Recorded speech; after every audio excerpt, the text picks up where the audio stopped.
Jadi identitas 37 pemain warisan Malaysia itu siapa aja saudara-saudara? Siapa aja? Adakah yang tahu? Kalau ada yang tahu informasinya silahkan tulis di kolom komentar saudara-saudara. Karena ini pertanyaan, apakah itu 37 semuanya dari Argentina atau dari negara mana? Karena berdasarkan data diaspora Malaysia di Argentina itu cuma sekitar 1000-an orang. Jadi kalau ini ada 37 ya berarti saudara-saudara, jumpa lagi dengan komentator gadungan di sini. Dengan komentator yang gadungan.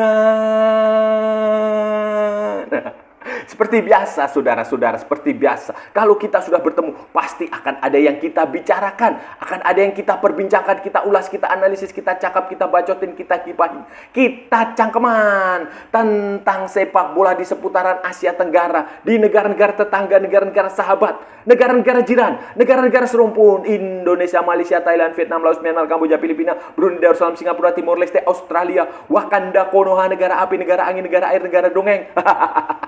Dan sekitarnya. Semua akan kita bicarakan secara fair, secara jujur, secara adil, tanpa muatan politik, tanpa kebencian, tanpa provokasi, hanya berdasarkan fakta dan bukan klaim semata saudara-saudara untuk mengungkap kebenaran.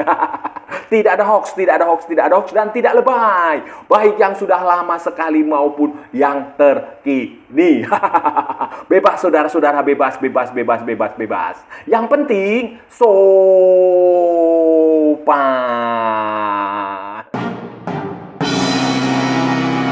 Begini saudara-saudara, jadi begini, 1 minggu setelah kemenangan Malaysia Latino, Harimau Malaya Latin melawan Vietnam di kualifikasi Piala Asia 2027. 4-0 waktu itu saudara-saudara itu publik di Vietnam sana, tim nasional Vietnam, pendukungnya tim nasional Vietnam, apakah itu media termasuk orang-orang di sanalah pengamat mereka itu mendesak kepada Asosiasi Sepak Bola Vietnam atau pemerintah Vietnam untuk mencari pemain-pemain keturunan Vietnam di luar negeri, pemain diaspora Vietnam, karena mereka merasa kemarin itu kekalahannya sangat telak dan mereka kaget, terkejut karena Malaysia bisa mendatangkan pemain-pemain diaspora yang cukup bagus, dan mereka akan semakin terkejut karena mereka mendengar bahwa sebentar lagi katanya ada 37 pemain keturunan, pemain diaspora, pemain warisan baru Malaysia yang akan segera bergabung ke tim nasional Malaysia di kualifikasi Piala Asia 2027 itu nanti. Nah, ini bagi Vietnam ini penting karena Malaysia akan menjadi lawan head to head Vietnam nanti untuk lolos ke Piala Asia, dan dengan kekalahan kemarin itu, kekalahan yang dengan skor yang sangat besar itu, tentu saja mereka harus menang nanti melawan Malaysia di pertandingan kedua dengan skor yang sama besarnya, dan itu membuat mereka cemas, apalagi ada 37 pemain yang kabarnya akan segera berseragam menjadi pemain tim nasional Mas. Walaupun ini juga 37 pemain ini juga ya menuai banyak pertanyaan juga. Katanya mereka bilang Malaysia mengatakan 37 pemain ini dari Argentina, tapi ada juga yang bilang tidak semuanya dari Argentina. Kemudian identitasnya itu juga masih belum jelas. Media-media di Amerika, di Argentina itu juga sudah merilis kabar ini, sudah mengkonfirmasi kabar ini. Mereka mengatakan ada sekitar 30-an pemain. Ya, saya nggak tahu. Jadi ini yang perlu ditunggu sekarang adalah pemain-pemain ini siapa? Identitas pemain ini siapa? Apakah mereka berasal dari Argentina, benar-benar dari Argentina, atau ada dari negara lain? Apakah tetangga Argentina, Brasil, Kolombia, mana lagi, Peru, Chile, Uruguay, atau dari Amerika Serikat, atau Australia, atau United Kingdom, atau mana, India, Bangladesh, atau malah justru dari Singapura, dari Brunei. Kita ini yang perlu ditunggu dengan sabar hati. Benar saudara-saudara, 37 itu bukan jumlah yang sedikit. Jumlah yang banyak saudara-saudara. Starting line apa aja 11. Kemudian di daftar susunan pemain cadangannya itu paling minimal, maksimal itu total itu dalam sebuah turnamen itu biasanya 23, 24, 25 lah. Kalau ini 37 ya berarti Malaysia bisa membentuk 2 atau 3 tim. yang bagus. Kalau ini benar ya, 37 pemain itu grade A semua, punya kualitas yang seperti yang kemarin ditunjukkan oleh Holgado, seperti kualitas yang ditunjukkan oleh Figueiredo, seperti yang ditunjukkan Irazabal, seperti yang ditunjukkan Facundo Garces. Nah, itu Malaysia akan bisa membentuk tim yang lebih dari satu tim, bisa 2 atau 3 tim. Dan kita kan belum tahu juga ini pemain-pemain ini umurnya berapa. Nah, apakah ini pemain-pemain muda berusia 20-an tahun, 21, 20, 19, 18. Nah, kalau itu pemain-pemain muda berarti masa depannya dia akan semakin panjang, semakin panjang. Mungkin dalam 5, 6, 10 tahun ke depan masih bisa menjadi andalan. Kalau ini pemain-pemain tua berusia 30-an tahun ke atas, ya paling untuk kepentingan jangka pendek saja untuk lolos ke Piala Asia. Tetapi kalau ini pemain muda jangka pendek, nah ini kita menunggu saja, nggak usah berdebat itu, nggak usah berdebat ini hoax atau tidak, ini benar atau salah, ini sah atau tidak, karena nanti sejarahlah yang akan menentukan kebenaran itu, saudara-saudara, itu sejarah yang menentukan. Saat ini kita hanya bisa berasumsi, hanya bisa berdebat sajalah, berdebat yang sportif ya, berdebat dalam jalur olahraga yang fair sajalah gitu, kira-kira seperti itu untuk menganalisis saja, membaca, memperkirakan pemain-pemain ini siapa sih mereka, kayak begitu, sambil menunggu nanti kepastiannya nanti, karena nanti FIFA Matchday terbaru itu September. Apakah nanti pada September itu 37 pemain itu semuanya bisa bergabung, atau 37 itu hanya beberapa saja yang bisa bergabung, atau 37 itu ternyata tidak ada semuanya yang bergabung. Nah, itu kita sabar saja, sabar. Pun kita harus sabar menunggu dan ya berprasangka positif sajalah. Berprasangka positif saja. Kita juga bisa menganalisis kira-kira ini pemain-pemain ini siapa. Kalau melihat dari pernyataan-pernyataan yang ada di Malaysia sana, mereka menyebutnya 37 pemain itu dari Argentina. Saya juga kalau ini semuanya dari Argentina semua, ini perlu kita pertanyakan juga, karena begini saudara-saudara. Begini ya, ini data berdasarkan data diaspora Malaysia yang tercantum di apa istilahnya itu di International Migrant Stock itu tahun 2019.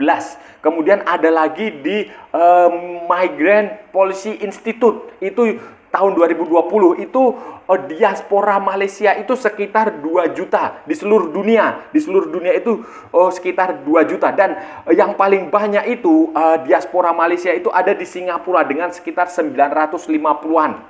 950-an, kemudian di Australia itu sekitar 174 ribuan, 952 ribu itu di Australia, di Singapura, ya dekat lah.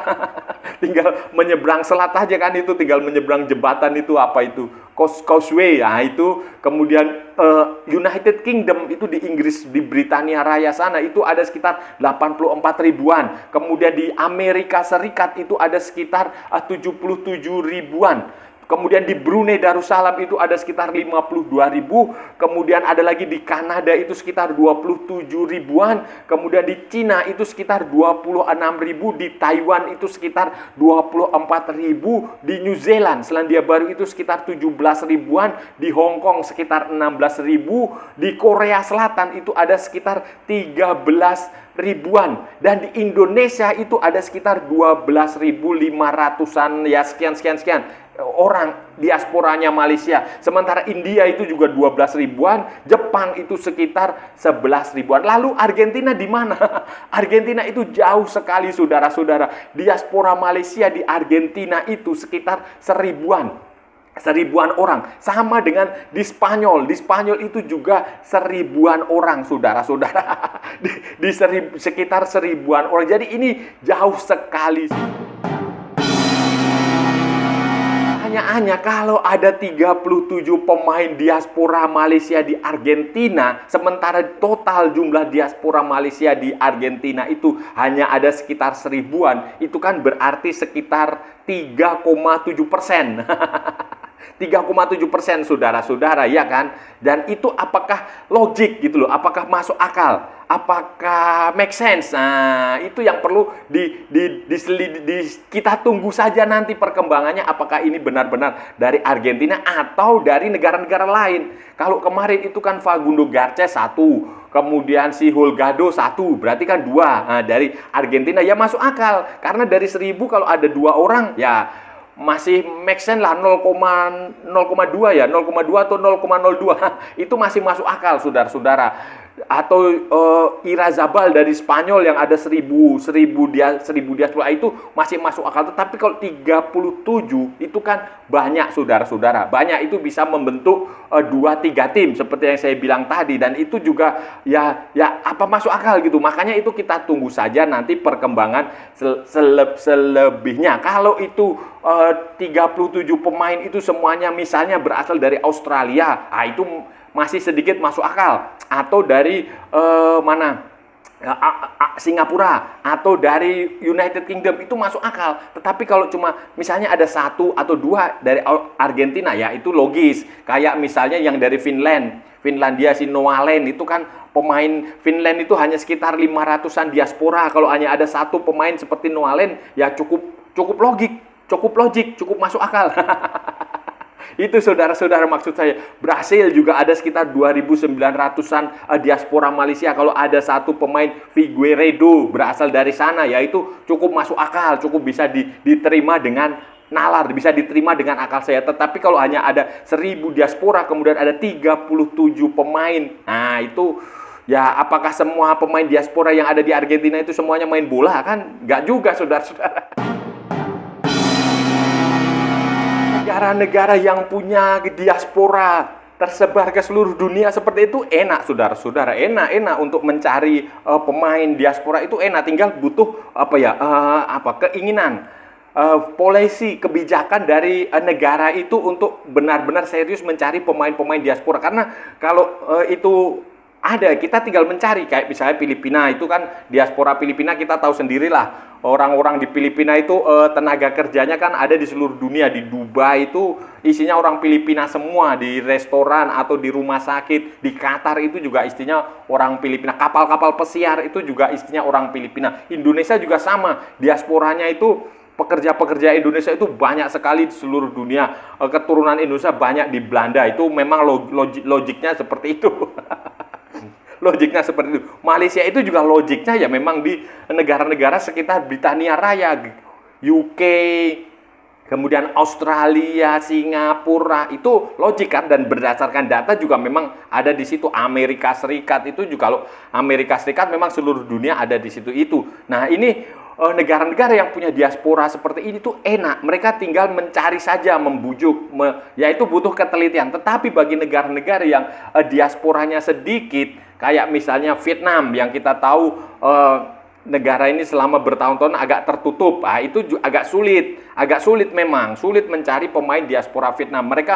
Vietnam sendiri mengakui itu. Mereka memang punya beberapa pemain kayak Dan Van Lan, penjaga gawang, kemudian Philippe Nguyen, kemudian ini yang baru itu yang dari Prancis itu. Tetapi itu terbatas, resources-nya itu terbatas. Kalaupun ada juga kualitasnya tidak sebagus pemain-pemain diaspora dari Indonesia atau dari Malaysia. Ini butuh pendekatan yang berbeda. Jadi sehingga negara seperti Vietnam itu kalau mereka tidak punya resources, sumber daya untuk mencari pemain diaspora, ya ada baiknya mereka melakukan pembinaan sepak bola di dalam negeri mereka sendiri, mengandalkan pemain-pemain Vietnam, bikin akademi, bikin kompetisi, dan itu saya rasa sudah dilakukan oleh Asosiasi Sepak Bola Vietnam. Mereka punya salah satu akademi yang terbaik di Asia, saudara-saudara, hanya kalah dari Aspire Academy di Qatar dan hanya kalah dari Jeonbuk Academy di Korea Selatan. Dan ini saya rasa bisa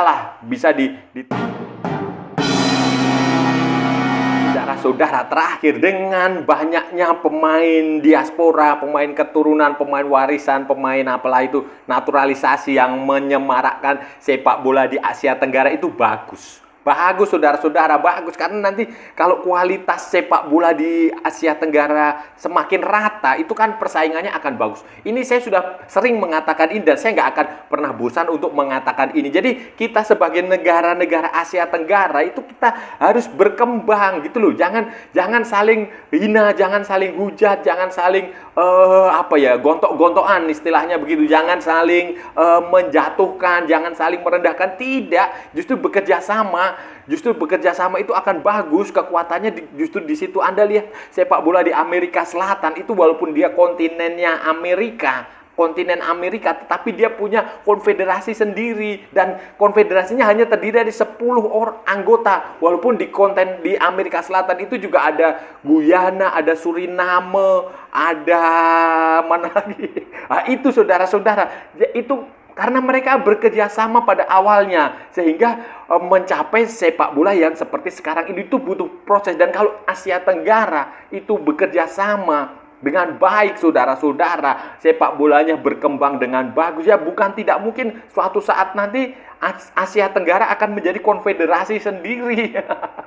Konfederasi anggota FIFA sendiri, bukan lagi bagian dari AFC. Itu bisa saja, asalkan sepak bola di kawasan ini maju. Dan untuk bisa maju itu butuh kebersamaan, butuh kerjasama, dan salah satunya ya dengan pemain-pemain seperti ini, pemain-pemain keturunan, pemain-pemain diaspora. Selain itu juga pembinaan itu tetap harus dilakukan, pembinaan dari grassroots, dari usia muda sampai usia yang senior. Saudara-saudara, itu tadi pembahasan kita hari ini, saudara-saudara. Kita sudah bicara panjang lebar dari A sampai Z, dari barat sampai ke timur, dari utara sampai ke selatan, dari Sabang sampai Merauke, dari Pulau Rote sampai Pulau Miangas. Semua sudah kita cakap, semua sudah kita ulas, semua sudah kita analisis, semua sudah kita bacotin, semua sudah kita gibahin, semua sudah kita obok-obok. Semuanya saudara-saudara, tadi. Hari ini kita membahas lagi tentang pemain-pemain yang katanya ada 37 pemain keturunan Malaysia, pemain warisan Malaysia, pemain diaspora Malaysia yang sebentar lagi akan menjadi pemain tim nasional Malaysia dari Latino. Mengikuti jejak yang sebelumnya itu ada Holgado, kemudian ada Fagundo Garces, Ira Zabal, Figueiredo. Itu sebentar lagi, menurut media-media di Malaysia, mengutip sumber-sumber resmi di Asosiasi Sepak Bola Malaysia, dan itu ramai sekali diberitakan di Malaysia sampai ke Vietnam yang bingung mencari pemain keturunan dia. Itu ada 37 pemain. Cuma masalahnya adalah 37 pemain ini identitasnya siapa? Apakah konon katanya sih semuanya dari Latino, dari Argentina. Nah, dari Argentina, apakah itu semuanya dari Argentina atau ada dari Brasil atau dari mana-mana, India, Bangladesh, mana lagi, Australia, atau dari mana? Itu yang sampai sekarang belum jelas. Kenapa kalau semuanya itu berasal dari Argentina juga menurut saya tidak terlalu logis, saudara-saudara. Kenapa? Karena berdasarkan data dari Policy Institute dan International Migrant Stock tahun 2019 dan tahun 2020 itu yang tercatat ini ya, itu diaspora Malaysia di Argentina itu sekitar 1000-an orang. Sekitar 1000-an orang. Kalau ada 37 pemain keturunan itu, diasporanya itu menjadi pemain bola, kan masuk akal. Berarti ada 3,7%. Nah, itu make sense apa enggak ya, saudara-saudara ya? Saya nggak tahu, itu silahkan dipikirkan, diperdebatkan. Karena jumlah diaspora itu termasuk sedikit. Diaspora Malaysia itu paling banyak ada di Singapura.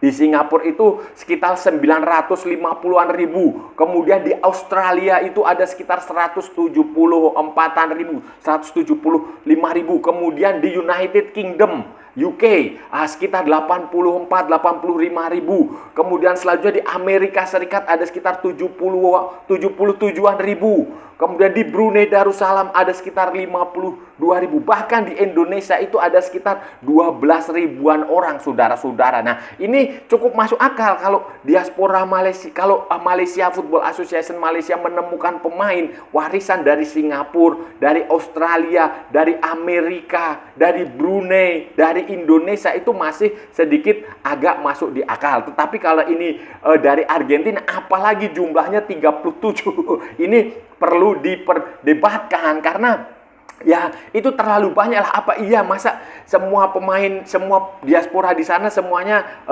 punya keturunan jadi pemain bola? Nah, ini perlu dijelaskan dan identitasnya perlu diungkap. Ini benar atau tidak, atau hanya cyber saja karena kabar ini telah membuat asosiasi sepak bola Vietnam, fans sepak bola Vietnam, media-media Vietnam ini juga bingung. Bahkan mereka mendesak pemerintahnya untuk mencari pemain keturunan karena kekalahan dari Malaysia kemarin itu membuat mereka pusing, karena mereka merasa waduh level kita sudah jauh ini. Nah, kayak begitu sehingga ya ini menarik lah saudara-saudara untuk terus kita bahas. Saya rasa sudah cukup ya pembahasan kita kali ini saudara-saudara. Kalau ada salah-salah ya mohon maaf, namanya juga gadungan. Wajar kalau gadungan itu salah, tetapi kalau benar berarti sebuah kebenaran. Kalau sudah merasa channel ini bermanfaat, berguna, menghibur, menginspirasi, silahkan like, share, and subscribe. Tapi kalau tidak saudara-saudara abaikan saja, skip, jangan ditonton, tetapi jangan nyampah. Jangan membuat komentar-komentar yang menghina, menghujat, melecehkan, merendahkan orang maupun negara lain. Santai aja, ini hanya bola, kita cari teman bukan cari musuh. Ikuti juga akun media sosial Komentator Gadungan, ada di Instagram, ada di Facebook, dan ada di TikTok yang bukan TikTok Shop, saudara-saudaraku semuanya. Oke? Sampai bertemu lagi di edisi berikutnya dengan tema-tema yang jauh lebih tidak bermanfaat, dengan tema-tema yang jauh lebih tidak berguna, dengan tema-tema yang jauh lebih membagongkan. Salam olahraga dan merdeka!